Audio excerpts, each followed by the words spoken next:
Mayhem and chaos after the Speaker of the Parliament knowingly makes an unconstitutional move and later tries to justify it by saying he was trying to protect the MPs.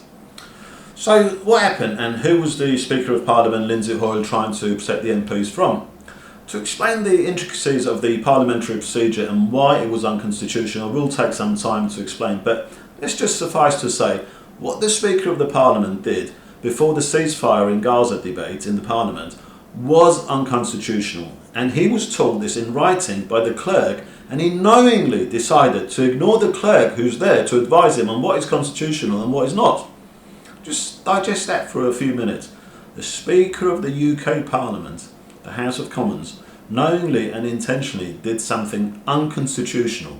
Why did he do that? Well, at the time he claimed he thought the procedure was outdated, which is a very lame excuse, and even if what he claimed is true, which it isn't, there are many procedures that may be outdated, but it's not up to him to overrule them.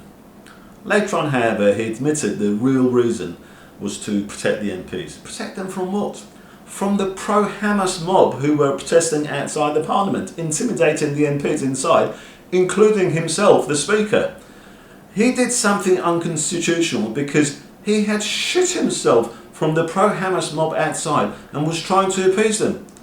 And look at him trying to justify his action on Sky News. We've lots of risk and we've lots of people who don't. Whether it's people who are white fundamentalists, the people there, the rise of the extreme right, to terrorists coming across. We face many threats. And of course, the conflict in the Middle East has brought different people to the forefront. Of course, we've also seen that Joe Cox, it was the extreme right that tragically robbed us of somebody who had a great future in this house.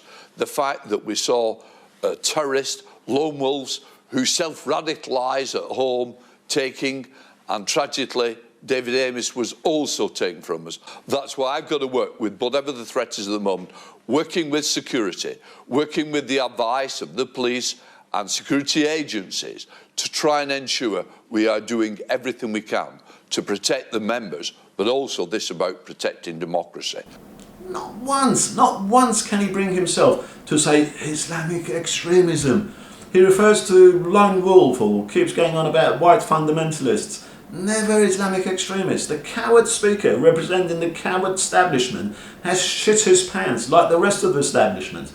Many tried to warn the establishment cowards about the dangers of religious extremism. People like Christopher Hitchens, Tommy Robinson, Katie Hopkins, Maggie Oliver, lesser known people like myself and many others, but all were dismissed as Islamophobes and racists and God knows what, far right or whatever. But now they're reaping what they sought. It's coming home. And let's just remind ourselves that this is not how things were before. This is Lord Kilclooney, a complete contrast to this generation of spineless politicians we have today who are running scared of extremists.